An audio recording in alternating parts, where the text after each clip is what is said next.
አውስትራሊያ በዚህ ሳምንት ለሀገር ያደረጉት ከ16 አመት በታች ለሆኑ ልጆች ምንም አይነት ሶሻል ሚዲያ ማለት በሚቻል መልኩ ነው እንደ ሀገር ያገዱት እና ደግሞ መነጋገሪያም የሆነው ለምንድነው በሃይ ሌቭል ደረጃ ወይም ከፍ ባለ ደረጃ ጠቅላይ ሚኒስትሩ ጭምር ባሉበት ነው ይሄ ነገር የተወሰነው ማለት ነው። እና ለወላጆችም የሰጡት መልእክት ምንድነው ይሄ አለን ከናንተ ጋር ነን ምንድነው ይሄ we have got your back ነው ያሏቸው ለወላጆች ልጆቻችሁን ለመጠበቅ አብረናችሁ እንግዲህ ተነስተናል ነው ያሉት።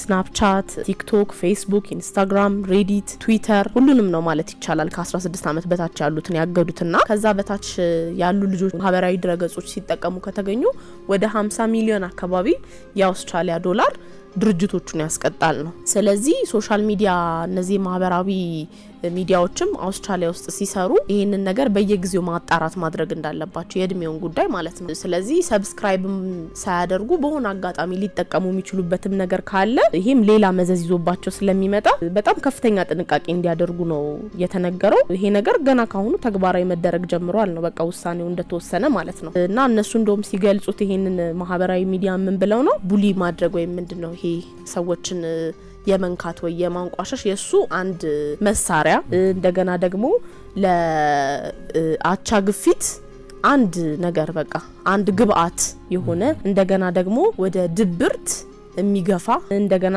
ለስካመሮች ወይም ደግሞ ይሄ ኦንላይን ላይ የተለያዩ ማጭበርበር ስራዎችን ለሚሰሩ ደግሞ እንደ አንድ መኪና እንደማለት ነው።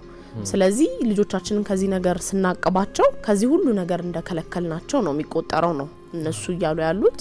እንዳልኳችሁ በጠቅላይ ሚኒስትር ደረጃ የተያያዘ ነገር ነው። ውጤቱ ደግሞ ይገመገማልም ብለዋል። ከዛ በኋላ ልጆቹ ላይ ያለው ይሄ ከድብርት ጋር በተያያዘ ማህበራዊ ሚዲያ መጣቸው የሚባሉ ቀውሶች እሱም አብሮ ይታይና ደግሞ ውሳኔያቸውን የሚያዩት ይሆናል። ኢትዮፒካሊ